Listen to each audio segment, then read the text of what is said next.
ભગવાનની સાક્ષીએ અત્યારથી આવતીકાલ મહાપંચાયત થાય ત્યાં સુધી હું રાજુ કરપડા આ જુલ્મી અહંકારી અંગ્રેજોની ઓલાદની માફક જુલમ કરી રહેલી સરકારની સામે અન્નનો ત્યાગ કરવાની પ્રતિજ્ઞા લઉં છું દોસ્તો। ગઈકાલે બોટાદમાં ખેડૂતો એકઠા થયા હતા એના આગેવાન હતા રાજુભાઈ કરપડા। રાજુભાઈ કરપડા આમ આદમી પાર્ટીના આગેવાન છે અને એને લઈને રાત્રે 3 વાગે એમની ધરપકડ કરવામાં આવી હતી। આ ધરપકડ બાદ પણ હજુ ખેડૂતોનો આક્રોશ શમ્યો નથી। આજે આમ આદમી પાર્ટીના પ્રદેશ પ્રમુખ ઈસુદાન ગઢવીએ પણ જાહેરાત કરી છે કે અમે બોટાદમાં જનસભા આયોજન કરશું। આ મામલે હવે બોટાદથી મોટા એવા સમાચાર છે કે રાજુભાઈ કરપડાએ અન્નનો ત્યાગ કર્યો છે। વધુ વિગતો આ વિડીયોમાં રાજુભાઈ કરપડા શું કહી રહ્યા છે સાંભળો। ફટાફટ એક તો તમામ ખેડૂત ભાઈઓ, ખેત મજૂર ભાઈઓ, આપ સૌને વિનંતી કે ઝડપથી શેર કરી દો આપ સૌના સુધી, અને ખાસ કરી અને જે બોટાદ માર્કેટિંગ યાર્ડમાં સંઘર્ષની લડાઈ જે ખેડૂતો લડી રહ્યા છે એની સાથે સાથે આખા ગુજરાતના ખેડૂતોની જેના પર આશા અપેક્ષા છે એવા તમામ ખેડૂત ભાઈઓને વિનંતી કે પહેલાં તો વધુ ને વધુ આ લિંકને શેર કરીએ, જેથી કરી અને ખરેખર ગુજરાતમાં સિસ્ટમ કેવી રીતે ચાલી રહી છે, ખેડૂતો માટે આ સરકાર શું વિચારી રહી છે, કઈ કઈ હદે દમનગીરી કરી શકે છે, આ તમામ મુદ્દાઓને લઈ અને ખાસ કરી ગઈકાલની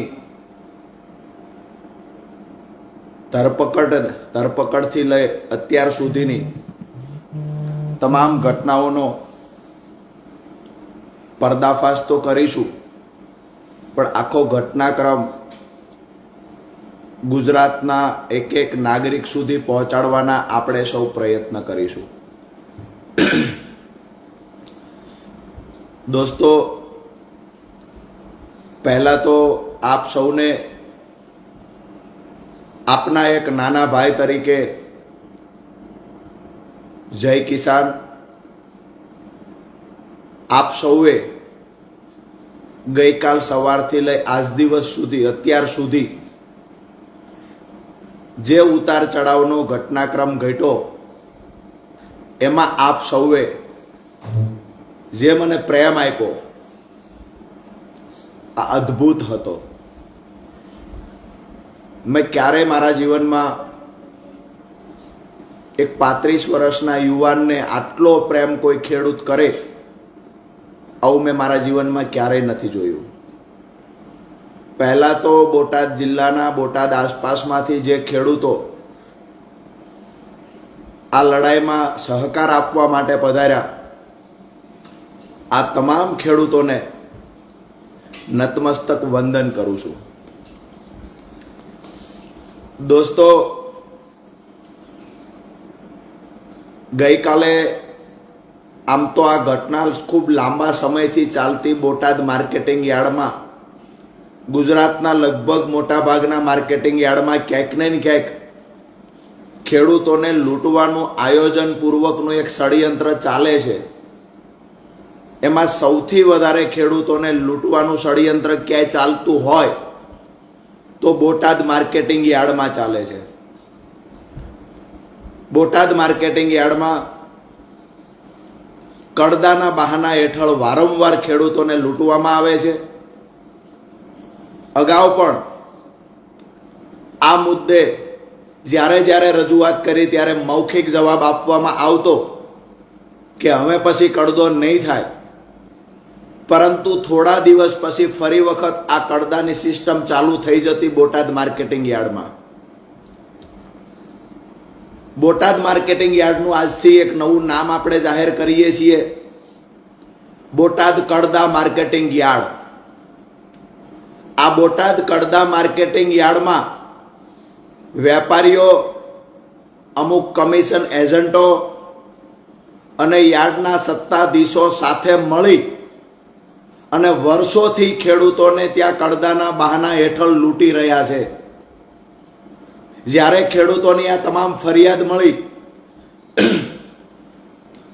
આ ફરિયાદ આવતા સ્વાભાવિક છે કે ખેડૂતના દીકરા તરીકે અને જ્યારે સમગ્ર ગુજરાતના ખેડૂત એક ખેડૂત આગેવાન તરીકે રાજુ કરપડાને જાણતા હોય ત્યારે મારી નૈતિક જવાબદારી બને કે આ મુદ્દાને ઉજાગર કરવો, આ મુદ્દાને લઈને બોલવું, આ મુદ્દાને લઈને લડવું. તો હું બોટાદ માર્કેટિંગ યાર્ડમાં 10/10/2025 સવારે 10 કલાકે રજૂઆત કરવા જાય છે એવી મેં જાહેરાત કરેલી. જે જાહેરાતના અનુસંધાને હજારોની સંખ્યામાં ખેડૂતો આક્રોશ સાથે રજૂઆત કરવા આવ્યા. માર્કેટિંગ યાર્ડના ચેરમેનને અમે બોલાવ્યા.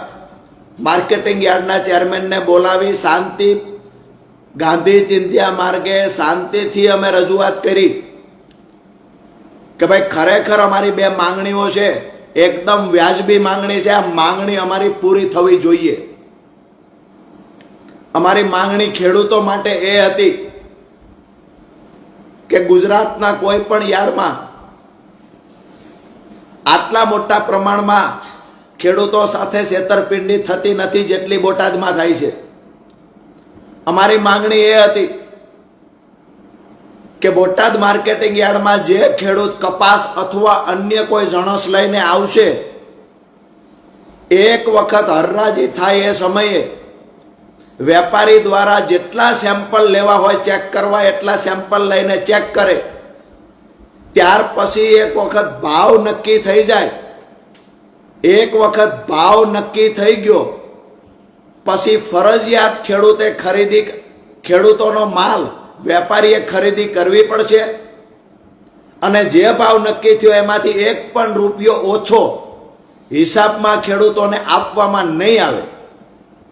જો વેપારી ભાવ ઘટાડશે, કડદો કરશે અથવા તો હરરાજી થઈ ગયા પછી કપાસ લેવાની જો ના પાડશે તો એ વેપારી પર લાયસન્સ રદ કરવા સહિતની કાર્યવાહી બોટાદ કડદા માર્કેટિંગના સત્તાધીશો કરશે, આવી બાહેધરી અમે માંગી હતી. આ અમારી પહેલી માંગણી હતી. ખોટું શું હતું કે માર્કેટિંગ યાર્ડમાં એક વખત બોલાઈ ગઈ, હરરાજી થઈ ગઈ, પછી એ કપાસ નથી લેવો, ક્વોલિટીમાં ડિફરન્સ છે એટલે ભાવ નીચો આપશું. આ બધા નાટકની ક્યાં જરૂર છે? તમારામાં વ્યાત હોય એટલા કપાસની ખરીદી કરો, પછેડી હોય એટલી હોડ તણાય. મોટા ઉપાડે ત્યાં ભાવ બોલાઈ જાય છે, મોટા ઉપાડે હરરાજીમાં ખરીદી કરી લેવામાં આવે. ત્યાર પછી અભણ માર્કેટિંગ યાર્ડમાં રહેલો અમારો ખેડૂત વેપારીને ત્યાં કપાસ ખાલી કરે ત્યારે વેપારી દ્વારા કહેવામાં આવે કે 1400 રૂપિયામાં હરરાજી થઈ હતી, પણ હવે 200 રૂપિયા કાપીશું, 250 રૂપિયા કાપીશું, 300 રૂપિયા કાપીશું. જેવી ખેડૂતની ગરજ એવી રીતે ખેડૂતોને લૂંટવાનું કામ કોઈ કરતું હોય તો બોટાદ માર્કેટિંગ યાર્ડના સત્તાધીશો, બોટાદ માર્કેટિંગ યાર્ડના કમિશન એજન્ટો, બોટાદ માર્કેટિંગ યાર્ડના વેપારીઓ કરી રહ્યા છે. એક ખેડૂતના દીકરા તરીકે લોહી ઉકળી ઉઠે છે કે આવી રીતે ખેડૂતોનું શોષણ કરવાનું છે. અમે માંગણી એ લઈને ગયા કે આ કડદા સિસ્ટમ બંધ થવી જોઈએ. માર્કેટિંગ યાર્ડનો ચેરમેન મીડિયા સામે આવીને કહે છે કે અમે કડદો બંધ કરી દીધો છે. તો અમે કહ્યું કે ભાઈ લેખિતમાં આપો, કડદો બંધ કર્યો હોય તો. હવે પછી કડદો નહીં થાય લેખિતમાં બાહેધરી આપો. આ બાહેધરી આપવામાં નથી આવતી. અમારી બીજી માંગણી હતી કે બોટાદ કડદા માર્કેટિંગ યાર્ડની અંદર જે ખેડૂત પોતાનો કપાસ અથવા અન્ય જણસ લઈને આવે, હરરાજી થઈ ગયા પછી આ ખેડૂત પોતાના ખર્ચે કોઈ વેપારીના ગોડાઉન સુધી કે જીન સુધી કપાસ નાખવા નહીં જાય. ખેડૂતની માત્ર જવાબદારી એટલી છે કે બોટાદ માર્કેટિંગ યાર્ડ સુધી પોતાનો કપાસ પહોંચાડી દે.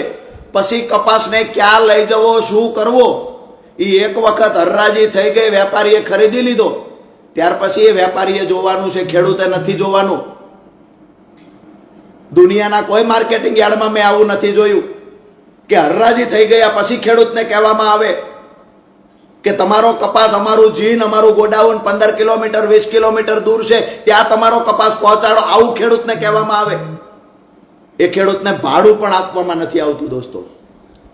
તો અમારી મુખ્ય બે માંગણીઓ હતી કે એક તો જે કપાસની હરરાજી થઈ જાય ત્યાર પછી એક પણ રૂપિયો બિલમાં ઓછો ન આપવામાં આવે, અને જેટલી પણ ખેડૂતનો કપાસ હશે કે અન્ય જણસ હશે માર્કેટિંગ યાર્ડમાં લાવ્યો છે, જેની હરરાજી થઈ છે, એ તમામ જેટલો પણ જથ્થો કપાસનો હોય એ વેપારીએ ખરીદી લેવાનો. આમાં અમારી ખોટી વાત શું હતી? હરરાજી થઈ છે, વેપારીએ ખરીદી કરી છે, ત્યાર પછી આનાકાની કરવાનો પ્રશ્ન ક્યાં ઊભો થાય છે? શું કામ બોટાદમાં જ આવું થાય છે? બીજી વાત અમારી હતી કે માર્કેટિંગ યાર્ડ સુધી ખેડૂત પોતાના ખર્ચે કપાસને જણસને પહોંચાડે છે, પછી વેપારીએ ક્યાં લઈ જવું એ તો વેપારીએ નક્કી કરવાનું છે. વેપારીએ પોતાના વાહન મૂકવાના છે. કાલે તો વેપારી એવું કહે છે કે મારું ગોડાઉન રાજકોટ છે, પાળિયાદ છે, તો શું ખેડૂતે વેપારીનું ગોડાઉન જ્યાં છે ત્યાં નાખવા જવાનો કપાસ? આ બંને માંગણીઓ લઈને અમે ગયા હતા કે ભાઈ લેખિતમાં બાહેધરી આપો કે ખેડૂતની સાથે આવી રીતે ક્યારેય ફરીવાર ચીટિંગની ઘટના નહીં બને. તો આ બાહેધરી આપવામાં આનાકાની કરી ચેરમેન ભાગી ગયા. વેપારીઓએ ચેરમેન પર દબાણ કર્યું હોય એવું અમને લાગ્યું. ક્યાંક ને ક્યાંક યાર્ડના સત્તાધીશો વેપારીઓની સામે ઘૂંટણીએ પડી ગયા હોય એવું અમને લાગ્યું. અમે તો એ માંગ્યું હતું કે બોટાદના ખેડૂતોના ખિસ્સા કાપવાનું બંધ કરો. આ તો લેખિતમાં આપો, લેખિતમાં આપો કે બોટાદના ખેડૂતના ખિસ્સા અમે તમે નહીં કાપો. એવું પણ લેખિત આપી શક્યા નથી. સીધી વાત એ છે કે વેપારીઓ ખેડૂતને લૂંટે છે. વરિષ્ઠ પત્રકાર મિત્રએ જેમ કહ્યું હતું, મોટા ભાગના વેપારીઓ કસાય માફક બની ગયા છે. મોટા ભાગના માર્કેટિંગ યાર્ડની અંદર ખેડૂતોને કસાયની માફક લૂંટવામાં આવી રહ્યા છે. અને મેં બોટાદની અંદર જઈને જોયું દોસ્તો કે આ વેપારીઓને જો પીઠબળ કોઈ પૂરું પાડતું હોય, આવા લે ભાગુ જે માર્કેટિંગ યાર્ડના સત્તાધીશો છે એને કોઈ પીઠબળ પૂરું પાડતું હોય, તો ગઈકાલ રાત્રે મેં જોયું છે ગાંધીનગરમાં બેઠેલા સત્તામાં બેઠેલા નેતાઓ આમને પીઠબળ પૂરું પાડે છે. દોસ્તો અમે શાંતિથી કાર્યક્રમ કરતા, શાંતિથી અમે રામધૂન બોલાવતા, શાંતિથી ભજનો બોલાવતા, કે જ્યાં સુધી અમને બાહેધરી નહીં આપે ત્યાં સુધી અમે અહીંયાથી નહીં જઈએ. અચાનક સાંજે વેપારીઓ દ્વારા હડતાલ ઉપર ઉતરી જવામાં આવે છે કે અમે કોઈની ખરીદી નહીં કરીએ. વેપારીની સામે યાર્ડના સત્તાધીશો સરેન્ડર થઈ જાય છે. માઇકમાં એલાઉન્સ કરવામાં આવ્યું સાંજે 5 વાગે ગઈકાલે કે આવતીકાલથી બોટાદ કડદા માર્કેટિંગ યાર્ડ બંધ કરવામાં આવે છે. અચોક્કસ મુદતની હડતાલ રાખવામાં આવી છે. ભાઈ ખેડૂત સંગઠિત બન્યો, ખેડૂત જાગૃત બન્યો. એ ખેડૂત જ્યારે કહેવા માટે આવ્યો ભાઈ કડદો બંધ કરો, તો વેપારીઓને તો ન ગમ્યું, યાર્ડના સત્તાધીશોને પણ ન ગમ્યું. મતલબ સાફ હતો, કમિશન એજન્ટ હોય, યાર્ડના સત્તાધીશ હોય કે વેપારી હોય, આ તમામની ભાગ બટાય આ કડદા કાંડની અંદર થતી હતી. અમે શાંતિથી બેઠા હતા રાત્રે.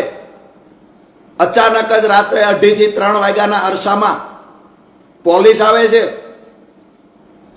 પહેલી વાર આટાફેરા કરવાનું ચાલુ થાય છે.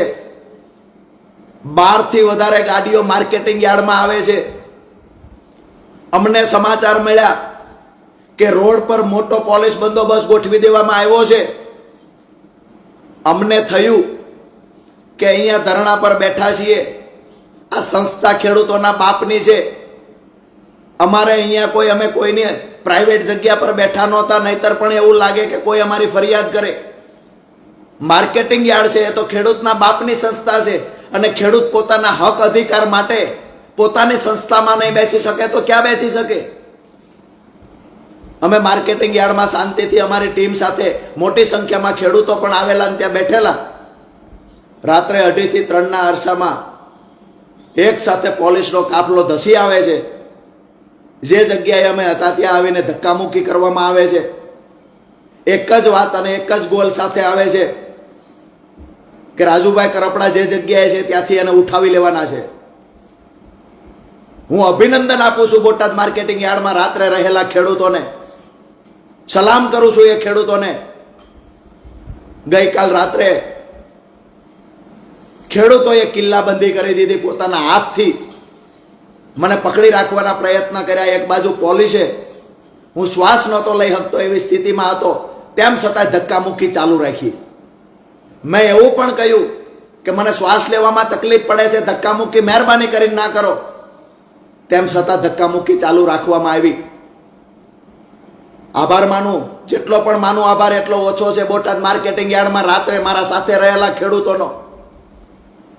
જે ખેડૂતો મજબૂતાઈથી ઉભા રહ્યા છે, અડીખમ ઉભા રહ્યા. મોટી સંખ્યામાં ખેડૂતો રાત્રે પણ સપોર્ટ કરવા માટે, સહયોગ માટે આવેલા. મોડી રાત્રે જ્યારે ખેડૂતો ઘરે ગયા પછી જેવી રીતે ચોર ચોરી કરતા સમયે બધા હુઈ જાય એની રાહ જોતો હોય, એવી રીતે ખેડૂતોની સંખ્યા ઓછી થાય પછી રાજુ કરપડાની ધરપકડ કરવી, આવી રાહ જોઈને પોલીસ બેઠી હોય, આવું અમને લાગ્યું કાલે. અમે પોલીસને કહ્યું અમારો વાંક શું છે, શા માટે લઈ જાવ છો? એક જ જવાબ મળતો હતો, ઉપરથી પ્રેશર છે, ઉપરથી પ્રેશર છે. આ ઉપર કોણ છે? કોણ ખેડૂતનો દુશ્મન છે? ઉપર ખેડૂતના રજૂઆત કરવા આવે છે, ખેડૂત કહેવા આવ્યો છે કે અમને લૂંટવાનું બંધ કરો. આ ખેડૂતની વાત ઉપર બેઠેલા જે હોય તે એને કેમ સંભળાતી નથી? અહીંયા ખેડૂત ભજન બોલતો તો એ ઉપરવાળાને સંભળાયું. અહીંયા ખેડૂત રજૂઆત કરતો તો પોતાની વેદનાને પોકારી ઉઠતો તો એ ઉપરવાળાને ન સંભળાયું. પણ ઉપરવાળાને સંભળાયું કે ખેડૂત અવાજ ઉઠાવે છે તો ખેડૂતને ઉઠાવી જાઓ. ખેડૂતનો આગેવાન કોણ છે? દોસ્તો, દુઃખ સાથે કહેવું પડે છે, જે પોલીસ પર મને ગર્વ હતું એ પોલીસે કાલે જે ધક્કામુક્કી કરીને ખેડૂતો સાથેનો બિહેવિયર કર્યો છે એકદમ નિંદનીય છે. મારી ધરપકડ સમયે મોટા ભાગના ખેડૂતોએ મને પકડી રાખવાના પ્રયત્ન કર્યા. રાજુભાઈના શું વાંકમાં લઈ જાઓ છો? આ પ્રશ્નો કર્યા. આ પ્રશ્નોનો જવાબ પોલીસ પાસે નહોતો, માત્ર એક જ જવાબ હતો, ઉપરથી પ્રેશર છે. લગભગ 20 મિનિટ સુધી આ ધક્કામુક્કી ચાલી, જેમાં ખેડૂતો પોલીસને હાથ જોડી રહ્યા હતા. હાથ જોડીને કહેતા હતા અમારા રાજુભાઈને શું કામ લઈ જાઓ છો? પોલીસ પાસે અન્ય કોઈ જવાબ નહોતો, કારણ કે પોલીસ શું કામ લઈ જતી એ પોલીસને પણ નહોતી ખબર. એક જ વાત હતી કે ઉપરથી પ્રેશર છે. આવી રીતે કરી તબિયત નાદુરસ્ત હોય તો પણ લઈ જવામાં આવ્યો મને. હવે મહત્વની વાત એ છે, ગુજરાતના લોકો જાણવા માંગે છે કે આ ધરપકડ સુધીના વિડીયો આવ્યા ત્યાર પછી શું થયું. આજે પણ બોટાદ યાર્ડની અંદર બેઠેલા મારા રાત્રિના સાથી મિત્રો, ગઈકાલ દિવસે મારી સાથે રહેલા મિત્રો આજે પણ બોટાદ માર્કેટિંગ યાર્ડમાં બેઠા છે, ડંકાની ચોટ પર બેઠા છે. બોટાદ માર્કેટિંગ યાર્ડની ફરતી દિવાલે, બોટાદ માર્કેટિંગ યાર્ડના દરવાજે મોટી સંખ્યામાં પોલીસ બંદોબસ્ત હોવા છતાં આજે મારા ખેડૂત ભાઈઓ માર્કેટિંગ યાર્ડના દરવાજે ઊભા છે કે ગઈકાલ રાજુ કરપડાની અટકાયત થઈ, ધરપકડ થઈ, ત્યાર પછીના સમાચાર શું છે. તો એ કહેવા માટે આજે હું ફેસબુક લાઈવ થયો છું. અને અમારી લડાઈ શા માટે હતી એ ગુજરાતની જનતાને ખબર પડે, ગુજરાતના તમામ વર્ગના લોકોને ખબર પડે કે આ સરકારની કૃષિ વિરોધી અને ખેડૂત વિરોધી નીતિ શું છે એ ઉજાગર થાય. સરકારના ચાવવાના અને દેખાડવાના પણ જુદા જુદા છે, એને પણ લોકોની સામે ઉજાગર કરવા માટે ગઈકાલ 10 વાગ્યાથી અત્યાર સુધીની તમામ ઘટનાઓને ફેસબુક લાઈવના માધ્યમથી આપ સુધી પહોંચાડવાના પ્રયત્ન કરી રહ્યો છું. રાત્રે માર્કેટિંગ યાર્ડમાં પોલીસે જ્યારે મને ગાડીમાં બેસાડ્યો ધક્કામુક્કી કરીને, ક્યાંક ને ક્યાંક મારા કપડાં પણ તૂટી ગયેલા હતા, કારણ કે ધક્કામુક્કી જેટલી કરવામાં આવી. હું શાંતિથી પોલીસને કહી રહ્યો હતો કે સાહેબ હું શાંતિથી વાત કરવા તૈયાર છું, તમે શાંતિથી વાત કરો, શું છે એ અમને સંભળાવો. જો તમારી મજબૂરી હશે તો હું પણ માનું છું, મજબૂરી હશે તો અમે તમને સહયોગ કરીશું. અમારે અહીંયા કોઈ કાયદો હાથમાં લેવો નથી, અમે તો શાંતિથી રામધૂન બોલાવીએ છીએ, ભજન બોલાવીએ છીએ, તમે વાત તો કરો. પરંતુ વાત કરવાની બદલે સતત ધક્કામુક્કી ચાલુ રહી. અને એવડા મોટા ટોળામાં જ્યારે ધક્કામુક્કી ચાલુ રહે ત્યારે સ્વાભાવિક છે કે થોડીક સ્વાસ્થ્યને લઈને પણ તકલીફ થાય, જે તકલીફ મને થઈ. તો ત્યાર પછી પોલીસ ગાડીમાં બેસાડીને લઈ જવામાં આવ્યો. હું વારંવાર પૂછતો રહ્યો કે મને ક્યાં લઈ જવામાં આવે છે. અધિકારીની શું મજબૂરી હશે મને ખબર નથી. અધિકારી તરફથી જવાબ નહોતો મળતો ક્યાં લઈ જઈએ છીએ. હમણાં કહીએ આ જવાબ મળી રહ્યો હતો. બોટાદથી લઈ અને ફૂલ સ્પીડમાં ગાડી ચલાવી મને સાળંગપુર બાજુ લઈ જવામાં આવ્યો. એટલે મને એવું લાગ્યું કે મને ક્યાંક બોટાદથી દૂર લઈ જવાના પ્રયત્ન થઈ રહ્યા છે. દોસ્તો, સાળંગપુર ક્રોસ કરીને પણ મેં પૂછ્યું કે ખરેખર મને જ્યાં બી લઈ જવો હોય, ખેડૂત માટે શહીદ થવાની તૈયારી સાથે મેદાનમાં ઉતર્યો છું. કોઈ પોલીસના ડરથી નથી હું પૂછતો. હું એટલા માટે પૂછું છું કે મને પોતાને ખબર પડે કે હું ક્યાં જાઉં છું અને ક્યાં તમે લઈ જઈ રહ્યા છો. મારી સાથે જે રહેલા માણસોને પણ મારે મેસેજ આપવો છે કે મને ક્યાં લઈ જાઓ છો. કમસે કમ એ તો ખબર પડે. મારા ઘરે તો મને જાણ કરવા દો કે તમે મને ક્યાં લઈ જાઓ છો. બંધારણીય અધિકાર મળ્યો છે. પોલીસ જ્યારે અટક કરે, પોલીસ ધરપકડ કરે ત્યારે પરિવારને જાણ કરવાની હોય. તેમ છતાંય મને કહેવામાં આવ્યું કે હમણાં કહીએ, થોડી વારમાં કહીએ. એમ નામ કરતા દોસ્તો મને શેખ બરવાળા લઈ જવામાં આવ્યો. તબિયત થોડી નાદુરસ્ત હતી, પોલીસ જાણતી. એટલા માટે પહેલા પોલીસ સ્ટેશન અને ત્યાર પછી તરત હોસ્પિટલમાં મને લઈ જવામાં આવ્યો. બરવાળા સામૂહિક આરોગ્ય કેન્દ્ર જે હાઈવે પર હતું, આ હોસ્પિટલમાં મને લઈ જવામાં આવ્યો, જ્યાં 2 ડોક્ટર હાજર હતા. મોટી સંખ્યામાં પોલીસ કાફલો પણ એ ગ્રાઉન્ડમાં હાજર હતો. આ બધી ઘટનાઓ જોયા પછી મને એવું લાગ્યું કે ખેડૂતના દીકરા તરીકે, ખેડૂત આગેવાન તરીકે લડવું, ખેડૂતો માટે લડવું, આ કોઈ ગુનો છે? એક આતંકવાદીની સાથે જે બિહેવિયર થાય, આતંકવાદીની સાથે જે વ્યવહારો થતા હોય, આવા વ્યવહાર એક ખેડૂતના દીકરા સાથે કરવાના. દોસ્તો, બોડી ચેકઅપ કરવામાં આવ્યું, બ્લડ પ્રેશર માપવામાં આવ્યું. ત્યાંથી પછી નાની મોટી જે તકલીફો હતી એની સારવાર લેવામાં આવી. બીપી હાઈ આવ્યું, એના માટે પણ ટ્રીટમેન્ટ ચાલુ કરવામાં આવી. ત્યાર પછી લગભગ આ ઘટનાક્રમ ત્યાં 2.5 થી 3 કલાક સુધીનો આ ઘટનાક્રમ હોસ્પિટલ અને પોલીસ સ્ટેશન વચ્ચે ચાલ્યો, જે બંને આજુબાજુમાં છે. હું તો પહેલી વખત બરવાળા હોસ્પિટલમાં ગયો, હું પહેલી વખત બરવાળા પોલીસ સ્ટેશન સુધી ગયો. પણ બંનેનું ડિસ્ટન્સ એકદમ નજીક છે, બંને બાજુમાં છે, મેં જોયું કાલે.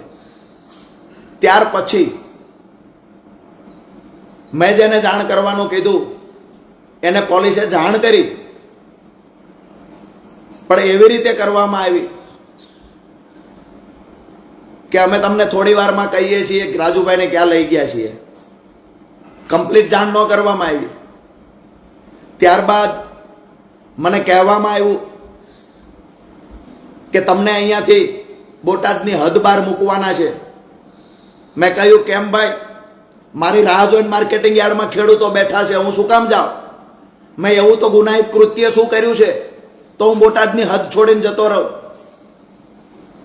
પોલીસ દ્વારા મારી વાત કોઈ રીતે માનવામાં ન આવી અને 2 પોલીસની ગાડીઓ સાથે, ફૂલ પોલીસ બંદોબસ્ત સાથે પહેલા મને કહેવામાં આવ્યું કે તમને પોરબંદર લઈ જઈએ છીએ. મેં સતત મારી વાત ચાલુ રાખી કે ભાઈ આ ખોટું થાય છે. ત્યારબાદ મને ખબર પડી કે મને સુરેન્દ્રનગર બાજુ લઈ જાય છે રોડ જોઈને. પોલીસ બંદોબસ્ત વચ્ચે લગભગ 1 વાગ્યા આજુબાજુ મને સુરેન્દ્રનગર પહોંચાડવામાં આવ્યો. સુરેન્દ્રનગર પહોંચાડ્યા પછી મને સખત શબ્દોમાં એવું કહેવામાં આવ્યું કે તમને કોઈ પણ સંજોગે બોટાદમાં અમે પ્રવેશ કરવા દેવાના નથી. તમારી જે મહાપંચાયત રવિવારની છે એ અમે કોઈ સંજોગે થવા દેવાના નથી. તમારા ઘર સુધી અમે પહોંચાડી દઈએ છીએ. તમારા ઘરની બહાર નીકળતાની સાથે ચાપતો પોલીસનો બંદોબસ્ત હશે. પોલીસની નજર નીચે જ તમને રાખવામાં આવશે. દોસ્તો, એક ખેડૂતના દીકરા તરીકે આનાથી દર્દનાક બીજી કોઈ ઘટના કઈ હોઈ શકે કે મારા ખેડૂત પરિવાર માટે હું લડવા ગયો, ત્યાંથી મને ધક્કામુક્કી કરીને પોલીસ સ્ટેશન લઈ ગયા, પોલીસ સ્ટેશનથી બંદોબસ્ત સાથે સુરેન્દ્રનગર પહોંચાડ્યો. સુરેન્દ્રનગર પણ હું અહીંયા ઘરની બહાર નીકળું અને તરત જ અટકાયત કરી લઈશું એવી ધમકીઓ આપવામાં આવી. અહીંયા ઘરની બહાર સતત સિવિલ ડ્રેસમાં પોલીસની અવર જવર, હું ઘરે આવ્યો ત્યારે 1 કલાકથી ચાલુ હોય, સતત અવર જવર ચાલુ છે. મને એ થાય છે કે મેં ગુનો શું કર્યો છે, મારા પર કેમ આટલો બધો પોલીસ દમન ગુજારે છે, મેં અપરાધ શું કર્યો છે? અને જે પોલીસ કહે છે કે ઉપરથી પ્રેશર છે, આ ઉપર કોણ છે એકવાર નામ તો આપો. ગુજરાતના ખેડૂતોને પણ ખબર પડે કે આ ઉપર કોણ છે, ખેડૂતનો વિરોધી છે, ખેડૂતનો દુશ્મન કોણ છે ઉપર. દોસ્તો, એક વાત નક્કી છે, ક્યાંક ને ક્યાંક સરકારના દબાવમાં આવી અને પોલીસ અધિકારીઓ કાર્યવાહી કરતા હશે એવું માનીએ. પોલીસ અધિકારીઓની પણ મજબૂરી હશે. પણ મારી વાતને ફેસબુક લાઈવ પૂરું કરતા પહેલા અત્યાર સુધી બનેલી ઘટનાની મેં વાત કરી. મારા ઘરની બહાર પોલીસની અવર જવર સતત 1 કલાકથી ચાલુ છે. મને ખુલ્લીને કહેવામાં આવ્યું છે બોટાદ પોલીસ દ્વારા કે જેવા બહાર નીકળશો એવા તમારી અટકાયત ફરીવાર કરી લેવાની છે. પોલીસની અટકાયતથી ડરતા નથી, ધરપકડથી ડરતા નથી, પોલીસ કેસ કરશે જુઠ્ઠા એનાથી ડરતા નથી અમે. મહત્વની વાત એ છે કે અમારો કોઈ અપરાધ નથી, કોઈ ગુનો નથી, તેમ છતાં ગુજરાત પોલીસ અમારા પર દમન શા માટે ગુજારે છે? ગુજરાત પોલીસ, બોટાદ પોલીસ, જે બોટાદ માર્કેટિંગ યાર્ડમાં વેપારીઓ લૂંટી રહ્યા છે ખેડૂતને, એના પર કાર્યવાહી નથી કરી શકતા. શું નમાલી છે પોલીસ? નમાલી સરકાર છે કે વેપારીઓ બેફામ લૂંટે ખેડૂતને? કાર્યવાહી, ખેડૂતની રજૂઆત આવવા છતાં વેપારી પર કાર્યવાહી નથી કરી શકતા. અને એક ખેડૂતો માટે 35 વર્ષનો યુવાન લડવા નીકળ્યો, તે યુવાનનો અવાજ દબાવવાના પ્રયત્ન થઈ રહ્યા છે. દોસ્તો, ગમે એટલી કિલ્લેબંધી પોલીસ કરે, બોટાદ માર્કેટિંગ યાર્ડમાં બેઠેલા ખેડૂત ભાઈઓ, આજુબાજુમાં રહેલા ખેડૂત ભાઈઓ અને તમામ ગુજરાતના સૌરાષ્ટ્રના ખેડૂત ભાઈઓને એક વાત કરવા માટે આજે ફેસબુક લાઈવ થયો છું. સમગ્ર ઘટનાને લઈને ચર્ચા કરી. હવે એક બીજી મહત્વની વાત કે અહીંયા ઘરની બહાર પોલીસને જેટલા આટા ફેરા કરવા હોય એટલા કરે. આવતીકાલે મારા ખેડૂતોના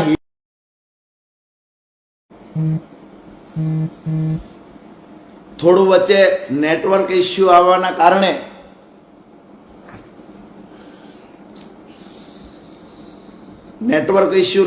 વચ્ચે અવાજ જતો રહ્યો મારો.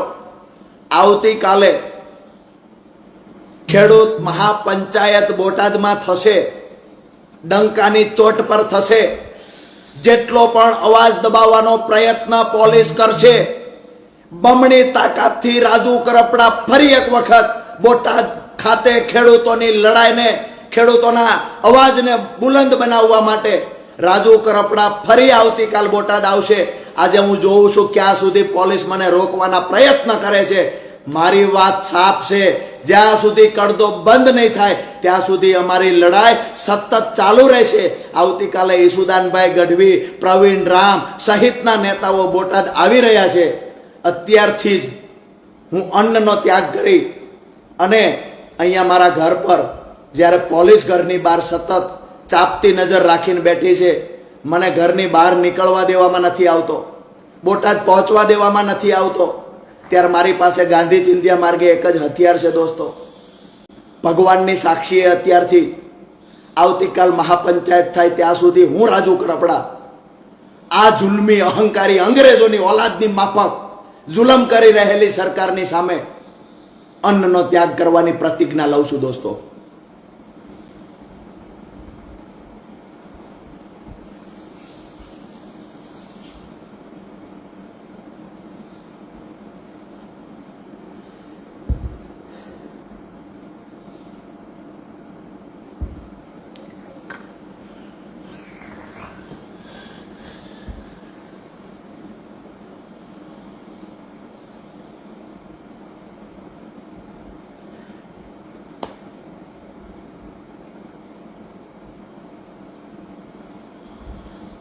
વધારે વિશેષ કાંઈ